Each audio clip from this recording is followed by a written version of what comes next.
Well, it's a hot summer's day here. I must tell you on what time is it now? 3:30 about in the afternoon, on a Sunday afternoon, a sort of a relaxed time.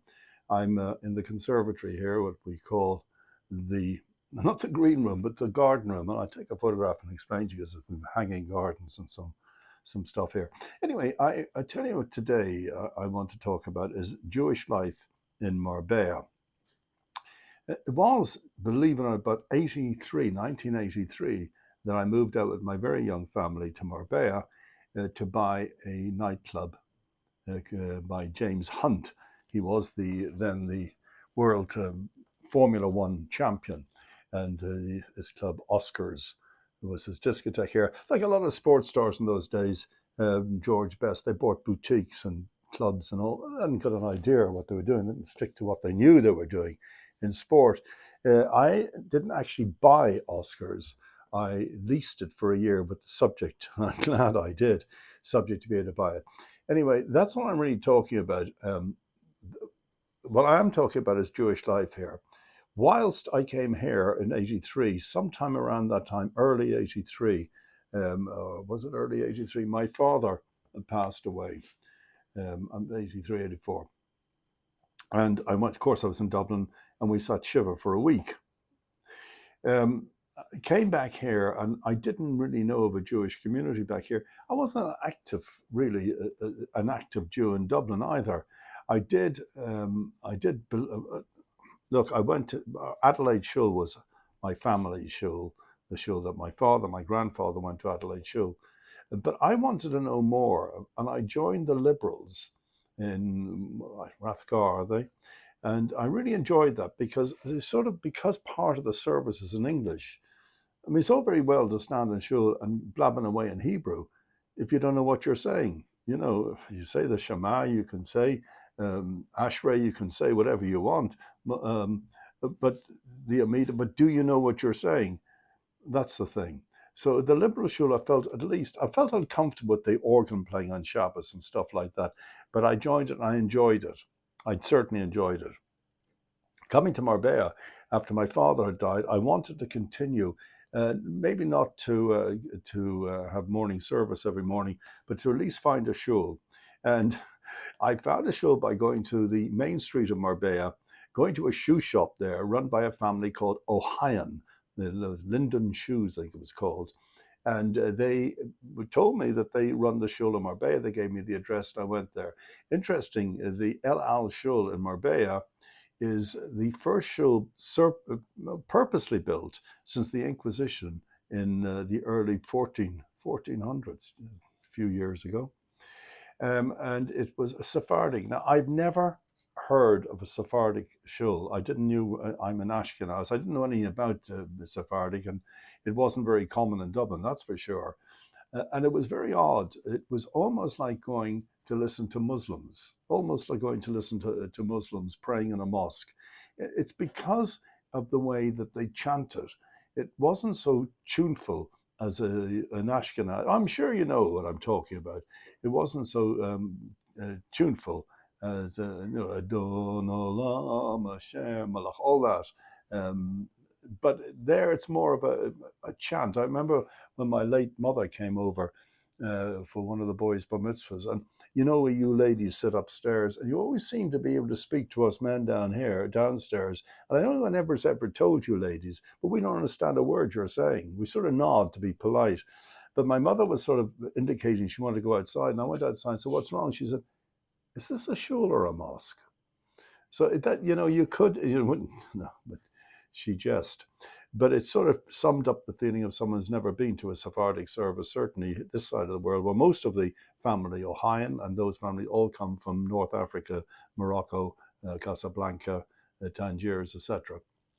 So I started to go to the shul there simply because I wanted to spend the year in mourning, if you know what I mean. It was hard, because we're not meant to go dancing or singing or whatever. But it was hard for me because I bought the club, so I had to be in my club every night. But it was a very hard time being away from my family. Bury your father and off you go. It's not as simple as you all know. But I did start to go to shul every Shabbos.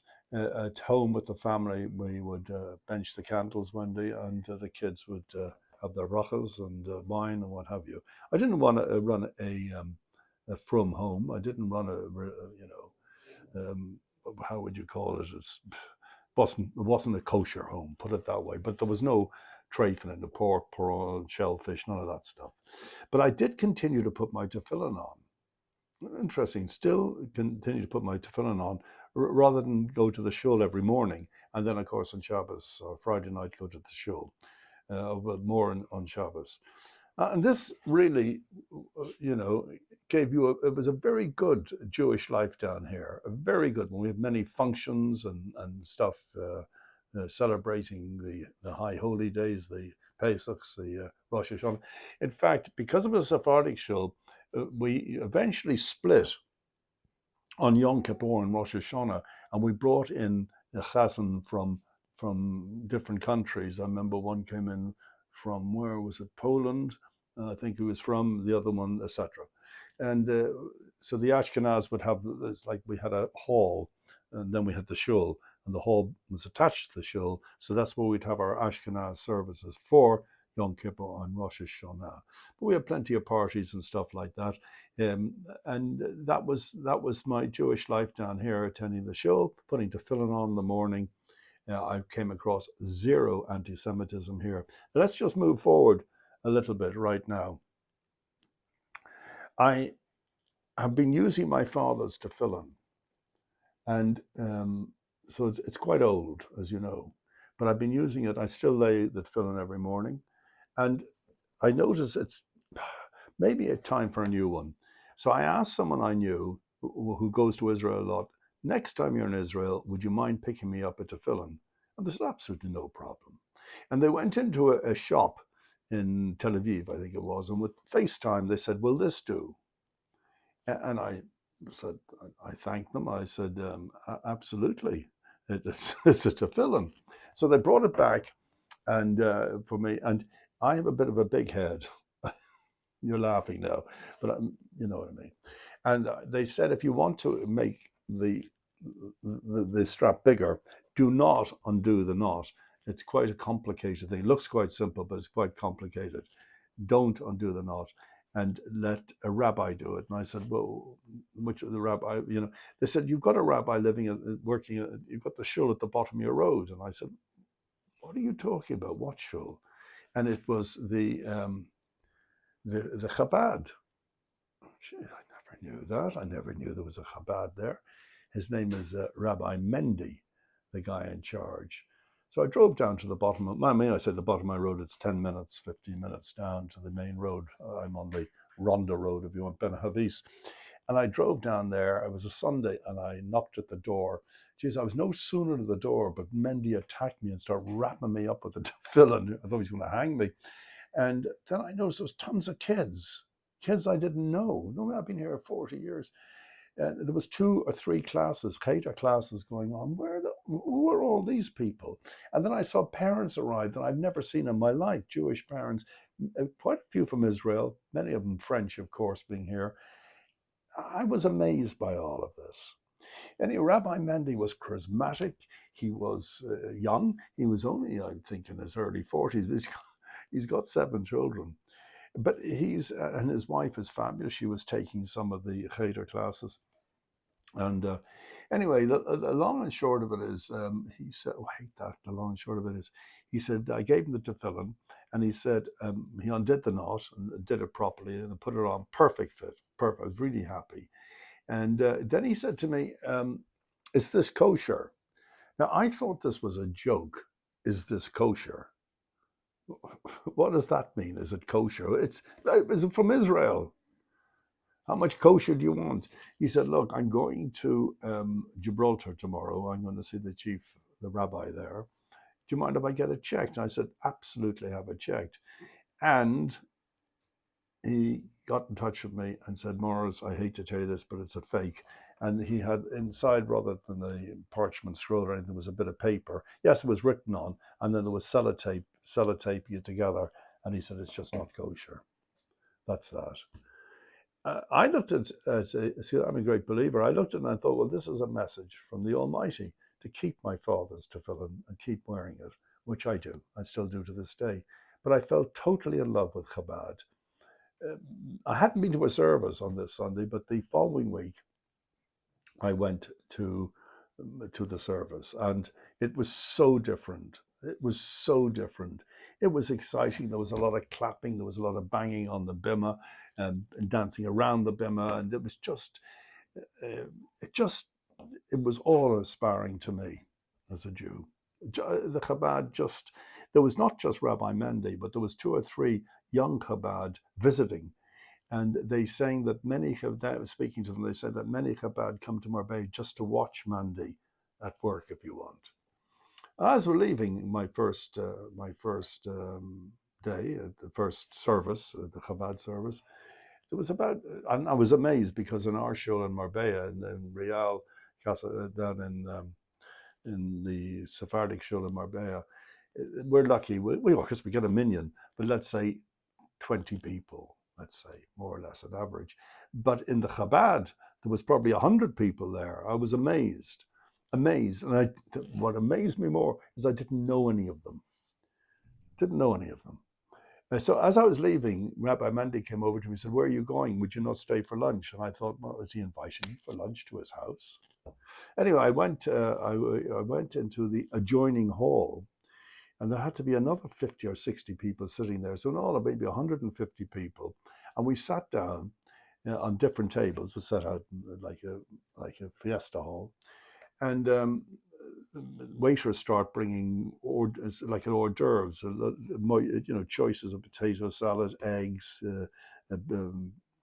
avocado, sliced avocado, just all this bits on different plates for us to have after the brachas, of course, on the bread. And then we followed on the main course, and I remember the first one was fresh salmon, delicious, and salad and rice. And there was rice, it wasn't salad, sorry, there was rice. I'm just trying to think what we had. Plenty on the table. There was bottles of Coca-Cola, bottles of whiskey, bottles of wine. It was amazing. I turned around to the guy beside me. I don't have a clue who he is. I said, "How much is this?" "Oh no," he said, "that's given by Chabad every Friday, same thing, and every Saturday morning. It's subsidized. And contributions are made, and very big contributions in some cases." So I was totally sold, not just on the food, but on the whole attitude of Chabad, the whole attitude.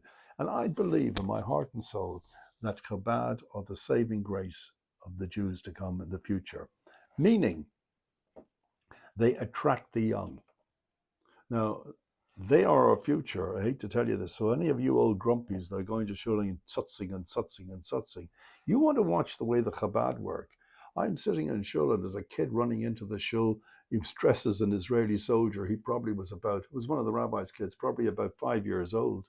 And it's just the love that they have for their children. It's none of this, be quiet, be quiet. There at times, of course, when you were saying the Amida, maybe Musaf, but or reading the Torah.